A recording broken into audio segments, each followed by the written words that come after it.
রাজধানীর ধানমন্ডি ৩২ নম্বরে রয়েছেন সহকর্মী শেখর আজাদ। তিনি জানাচ্ছেন সর্বশেষ পরিস্থিতি। শেখর আজাদ, সারাদিন তো সেখানকার বিশৃঙ্খল একটা অবস্থা আমরা দেখেছি। এই মুহূর্তে কি দেখছেন? পরিস্থিতি কি আগের মতোই রয়েছে নাকি শান্ত হয়েছে? বিস্তারিত জানাবেন। এখন পর্যন্ত আসলে সেই পরিস্থিতি আসে, এই যে ধানমন্ডি ৩২-এ ঢোকার যে এরিয়াটা, পুরো এরিয়াটা আসলে ব্যারিকেড দিয়ে আটকে রেখেছে পুলিশ, সেনাবাহিনী, র্যাব, বিজিবি। তারা মানে নিশ্ছিদ্র ব্যারিকেড দিয়ে তারা আটকে রেখেছে এবং ব্যারিকেডের ঠিক সামনেই যেই ছাত্র জনতা আছে তারা স্লোগান দিচ্ছে এবং এখন পর্যন্ত আজকে সারা দিন দুপুরের পর থেকে শুরু করে এখন পর্যন্ত এই পরিস্থিতি এখানে চলছে। মাঝখানে বিকেলের দিকে পুলিশ তাদেরকে ছত্রভঙ্গ করতে অ্যাকশনে গিয়েছিল, সাউন্ড গ্রেনেড এবং টিয়ার গ্যাস মারা হয়েছিল।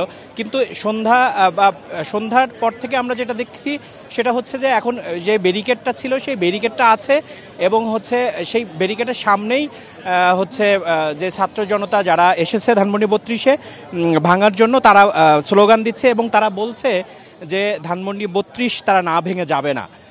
এখন পর্যন্ত এই পরিস্থিতি আছে, কিন্তু সন্ধ্যার পর থেকে আমরা সেরকম কোনো উত্তপ্ত পরিস্থিতি আসলে আমরা লক্ষ্য করিনি।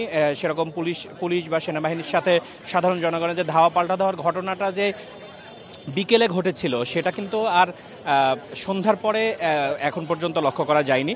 তবে বিকেলে যে মানুষের যে সমাগমটা ছিল, ঠিক ৩টা-৪টার দিকে যে মানুষের সমাগম ছিল খুব বেশি পরিমাণে, মানে একেবারে ধানমন্ডি ২৭ থেকে শুরু করে কলাবাগান পর্যন্ত পুরো এরিয়াটা লোকে ঠাসা ছিল, প্রচুর মানুষের সমাগম হয়েছিল এবং প্রশাসনের পক্ষ থেকেও কিন্তু প্রচুর পরিমাণ প্রশাসনের বাহিনী এখানে মোতায়েন করা হয়েছে, যারা একেবারে নিশ্ছিদ্র ব্যারিকেড দিয়ে ধানমন্ডি ৩২-এ ঢোকার যে জায়গাটুকু পুরো এরিয়াটা ব্যারিকেড দিয়ে রেখেছে এবং এখন পর্যন্ত সেই পরিস্থিতি আছে।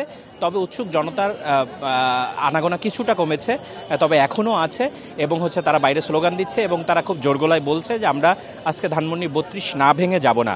তো ধানমন্ডি ৩২ থেকে এই ছিল আমার কাছে সর্বশেষ। টুম্পা।